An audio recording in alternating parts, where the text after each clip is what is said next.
금리 인하를 시장이 원했는데 12월에 그게 쉽지 않을 수 있다라는 단서, 그것 때문에 AI 기술주까지 타격을 주는 흐름들, 이게 시장을 미끄러지게 하는 주요 원인이 되고 있다는 점부터 말씀드리겠습니다.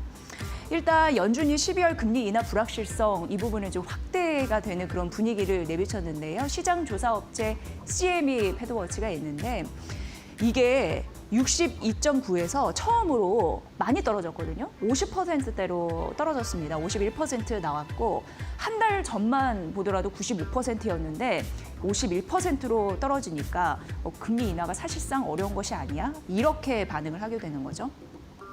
연준 위원들은 매파적인 발언을 지속해서 내놓고 있습니다. 그런데 그 이유는 관세로 인한 인플레이션 이런 부분을 언급했고, 그래서 이제 금리 인하에 대한 신중론이 확산이 되고 있다라고 느끼시면 될 것 같고요.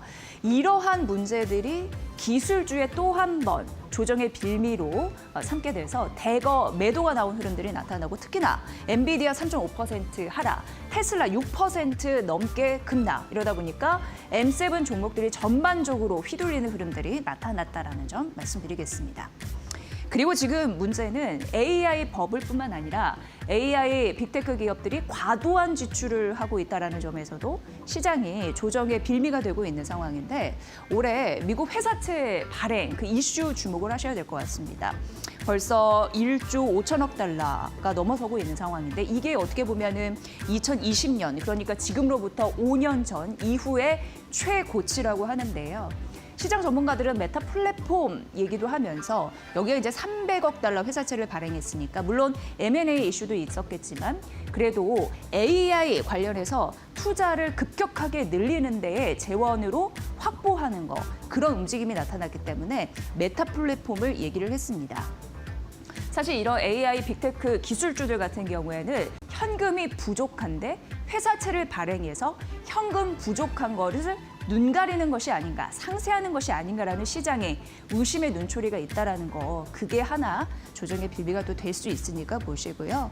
지금 지속적으로 클라우드 기업의 현금 흐름이 둔화되면서 자꾸 조정에 나올 때 이런 분석은 끊임없이 나오지 않을까라는 생각을 하게 됩니다. 하지만 기업들도 성장을 위해서 죽기 살기로 덤벼야 되는 와중에 돈이 필요하죠. 그런 와중에서 회사채도 발행하는 거고, 이 일련의 흐름들이 시장 패턴을 어떻게 따라가는지 굉장히 중요한 시점입니다. 그래서 결국 이런 이슈는 회사채로 재원을 마련하고 있다는 점이고요. 다음 페이지 가보면요. 지금 TSMC도 10월 매출이 부진하다는 거 이미 앞서서 말씀드렸고, 그리고 일본의 낸드 기업 있잖아요. 키옥시아 실적 부분에서도 빅테크의 자금을 빼는 그런 흐름들로 좀 이어졌습니다. 이게 뭐 저장 장치나 메모리주 급락 이런 부분으로 앞으로도 이어지지 않을까라는 두려움, 투자자들에게 좀 있었다라는 부분인데, 어쨌든 그 앞으로의 실적 발표 주목하셔야 될 것 같습니다. 대표적으로 엔비디아 있습니다. 다음 주 목요일 새벽에 우리가 알 수 있지 않을까 싶은데요.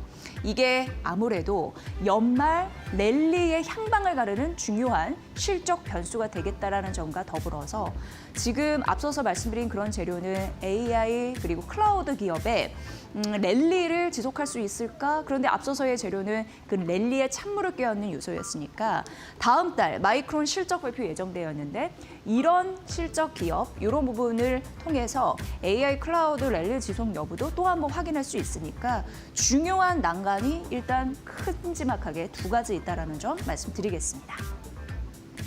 그리고 오늘 시장에서는 방산주 앞으로도 주목해 보시면 좋을 것 같아서 소개를 해드리겠습니다. 이미 뭐 강훈식 대통령 비서실장 같은 경우에 UAE 그리고 사우디 방문길에 나섰죠. 그리고 재계 총수들이 UAE에 대거 출동할 것으로 예상되는데, 대표적으로 이재영 삼성그룹 회장 그리고 하나그룹의 김동관 부회장 12일에 출장길에 오른다라는 얘기 나오고 있습니다. 이건 아시다시피 경주에서 이재명 대통령과 그리고 왕세자와의 회담이 있었습니다. 그 후속으로 나온 이벤트이기 때문에 조금 더 따끈한 이슈가 나오지 않을까 기대하게 하는 그런 요소이고요. 전략적으로 우리가 협력을 논의해서 여러 가지 AI, 국방, 안보, 에너지 부문에서 협력하자라는 좀 기틀을 마련할지 귀추가 주목되고 있습니다. 그래서 이렇게 나눠봤는데, AI 쪽은 당연히 삼성전자와 SK 하이닉스가 되겠고, 모빌리티는 현대차 그룹이 되겠고요. 방사는 하나그룹, HD 현대, LIG 넥스원 되겠고요. 에너지 같은 경우에는 두산 에너빌리티, 한국전력 되겠습니다. 그리고 여기 UAE 쪽에서 그 불닭볶음면이 인기가 많대요. 그래서 삼양식품도 포함되는 것이 아니냐, 이런 얘기까지 나왔습니다. 사실 그림에도 있지만 이재용 삼성그룹 회장은 이미 이 시장을 좀 잘 보고 있었어요. 그래서 2022년 회장 취임 이후에 첫 해외 일정도 UAE, 여기 원전, 그 바라카 원전에 간 그런 또 이력도 있었거든요. 그런 흐름으로 빌미암아 앞으로 더욱더 관심이 확장되고 이쪽에서 긍정적인 소식이 나오지 않을까 기대하게 하는 요소이다라는 점까지 말씀드리도록 하겠습니다. 저희 마켓나우 2부 앵커 브리핑은요, 뭐니 해도 다른 채널 대비 더 정확하고 신속한 정보를 드리기 위해서 매일 아침에 나온 증권사 리포트 외에 또 해외 증권사의 리포트 분석을 전해드리려고 노력을 하고 있는데요. 제가 아침에 하나증권의 리포트를 보다가 어떤 제목이 어울릴까 생각을 하다가 이 제목을 좀 골라봤습니다.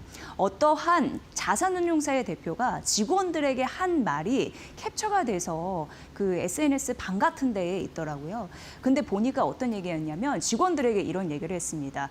주식 투자는 절대 싸다고만 해서 투자하지 말아라. 왜냐하면 싸다는 데는 이유가 있다라고 얘기를 했습니다. 그래서 어떠한 특정 산업군이 폭발적으로 상승을 할 때 그 외에 2등 산업, 3등의 산업군의 그 하위 주식들을 매수할 것이 아니라 절대적으로 1등 산업군의 1등 주식을 사야 된다. 이런 일침을 가했는데요. 그래서 하나증권의 리포트를 보다가 결국 1등을 사야 합니다. 이 제목이 너무 딱 들어맞아서 골라봤습니다. 하나증권에서는 삼성전자와 SK하이닉스를 긍정적으로 또 바라봤는데 이유는 당연히 실적 이런 부분에서 긍정적이고 또 하나 중요한 포인트가 숨어 있는 게 TSMC보다 좋을 수 있는 이유가 있기 때문에 이걸 얘기를 했습니다. 풀어드리면 삼성전자는 일단 목표 주가 14만 원으로 올려잡았습니다. 그리고 SK하이닉스는 85만 원으로 목표 주가를 상향하는 흐름들이 있었습니다. 말씀드렸다시피 이유는 내년에 생각보다 영업이익이 잘 나올 것인데 예전 생각했던 것보다 더 나올 것으로 생각해서 이게 또 하나의 골자가 되겠고요. 특히나 쪼개보면 SK하이닉스 같은 경우에는 HBM4 경쟁력이 반영이 되면서 가치가 더 오를 수 있다라고 하면서 이 리포트는 기본적으로 HBM에 조금 더 집중해서 포커스해서 시장을 바라봤다라는 점 말씀드립니다. HBM이 단순 메모리가 아니라요. 파운드리급 고부가 산업이라고 딱 잘라 얘기를 했습니다. 엔비디아 같은 고객사에 맞춤 생산하고요. 그리고 단기 계약 아니고요. 장기 계약입니다. 그리고 안정적인 공급 전제. 이걸 보면은 고정적이고 장기적인 계약이 가능한 프로젝트인데 이제는 HBM이 마치 파운드리의 역할을 톡톡히 할 것이다라는 가능성, 이 산업에 대한 긍정적인 가치를 더 부여했다 이렇게 얘기할 수 있을 것 같습니다. 그리고 앞서서 두 번째, TSMC보다 난 게 있다고 하는데 그게 HBM의 마진 되겠습니다. 이게 글로벌 1위 파운드리는 당연히 대만의 TSMC인데 HBM의 마진이 TSMC보다 더 높다라는 점을 강조를 했습니다. 지금 메모리가 같은 경우에도 HBM은 초고속 메모리이죠. D램은 일반 메모리이죠.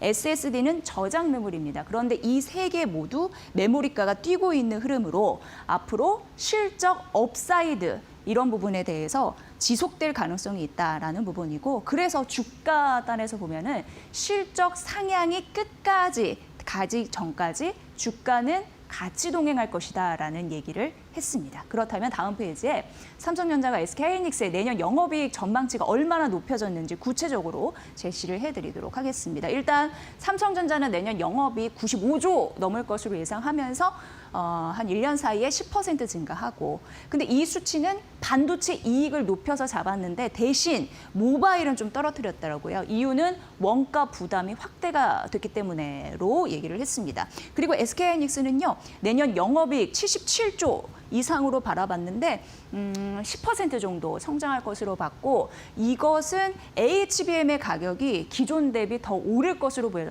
최근 협상 테이블에 오르면 그래도 가격을 잘 받고 있거든요. 그게 이제 순항하고 있기 때문에 긍정적으로 바라봤다라는 부분입니다. 양사를 합산했을 때 영업이익이 173조인데 그래서 추가 상승 여력이 아주 충분하다라고 표현을 했더라고요. 그리고 이제 메모리 가격 같은 경우에는 올해 4분기, 내년 1분기까지 상향될 가능성이 있는데 서버 디램이 예상보다 가격이 더 강세일 흐름들이 있고 서버 수요가 급증하면서 서버의 증설이 좀 많아졌죠. 그러면서 자연스럽게 모바일 PC 디램 같은 경우에는 공급이 축소가 돼서 아무래도 공급이 축소가 됐으니까 이런 부분에서 가격이 뛸 가능성이 있겠죠. 이런 부분으로 맞물려 가기 때문에 긍정적이다라고 표현을 했습니다. 다음 페이지 만나보면요. 여기에 이제 올해 4분기와 내년 1분기까지 메모리 가격이 전망치가 상향됐다라는 점, 그걸 비로소 목표 주가 상향했다라는 말씀을 드렸는데 가격 상승률 디램 낸드, 삼성전자, SK 하이닉스를 이렇게 좀 표로 알기 쉽게 써놨습니다. 근데 낸드는 약간 비슷하잖아요. 삼성전자 13%, SK 하이닉스 12%. 그런데 디램은 약간 다릅니다. 일단 삼성전자가 19%, SK 하이닉스가 11%인데 이렇게 다른 이유는 이건 이제 가격 상승률을 얘기를 하는 거거든요. SK 하이닉스가 HBM의 비중이 40%입니다. 그렇기 때문에 일반 디램이나 뭐 이런 부분은 가격 기여도가 제한적일 수 있잖아요. 그래서 이렇게 좀 차이는 난다라고 말씀드립니다. 그리고 내년 1분기는 비수기임에도 디램 전망 보면은 가격 상승폭을 높였는데 예전 하나증권에서는 한 자릿수 중반이었거든요. 그런데 한 자릿수 후반으로 높여 잡았습니다. 모바일, PC 업체 주문이 양호하다라는 부분인데 이 부분까지 참고를 해보시면 될 것 같습니다. 다음 페이지 내볼게요. 이제 배당소득 분리과세, 이게 굉장히 초미의 관심사인데 코스피 5천으로 가는 길목에서 중요하게 작용할 것으로 예상되는데 우리는 이때 어떤 종목을 구체적으로 포트에 담아야 될지 고민을 하셔야 될 때라서 생각을 좀 해보도록 하겠습니다. 일단 배당소득 세율이 인하될 수 있는 기대감 시장에 좀 깔려 있습니다. 그래서 고액 이자 자금이 이제 고배당주로 이동할 수 있는 가능성이 있습니다. 밑에는 좀 복잡하게 써놨지만 왜 저희 마켓나우 2부 보시는 시청자분들 같은 경우에는 주식 투자에 아무래도 관심이 많으실 텐데 그 외에 다른 성향을 가지고 계신 분들, 보수적인, 좀 안정적인 투자를 원하시는 분들 혹은 투자를 안 하시는 분들은 그냥 예금, 은행에 돈을 놓으면서 이율 이런 부분으로 좀 어떻게 보면 이제 생활을 이어가시잖아요. 근데 배당소득 그 세율 이런 부분으로 인하돼서 고배당주 이런 부분이 앞으로 더 활개를 친다면 은행에 잠자고 있는 돈들이 아무래도 주식시장 고배당주로 갈 수 있다는 걸 표현한 겁니다. 그래서 자금이 그쪽으로 몰려갈 수 있다는 가능성 보셔야 된다는 부분이고요. 그렇다면 어떤 기업을 봐야 될까 했을 때 작년 좀 쉽게 얘기해서 그냥 배당 요건 충족하고 앞으로 5년간 평균 배당 수익률이 4% 이상이 되는 기업에 주목하라고 하면서 이익 성장보다 어쨌든 안정적으로 배당을 추구하는 곳에 결국 예금 투자자들도 갈 수 있으니까 결론적으로 이러한 종목을 많이 봐라라고 하면서 한국투자증권이 콕 집어서 얘기를 했습니다. 대표적으로 하나금융지주, KT, NG, 기업은행, 그리고 SK텔레콤 이러한 종목들이니까 참고해 보시면 될 것 같습니다. 네, LG 연장선에서 보도록 하겠습니다. 일단 오늘 아침에 NH투자증권이 목표 주가를 상향했는데요. 10만 6천 원으로 올려잡았고요. 순연금 이런 부분을 계산해 봤더니 재무 안정성이 있다라고 표현을 했고 안정적인 지주에서 현금 흐름 때문에 배당도 하고 자사주도 매입해서 소각할 수 있는 주주 환원 여력이 충분하다라고 얘기를 했습니다. 신산업 투자 기대감도 유효한데 내년까지 자사주 취득, 이거는 이미 취득한 한 2% 정도 소각 예정이라고 하니까 이 투자 의견, 목표 주가 상향, 이유 이런 부분 챙겨보시면 될 것 같고요.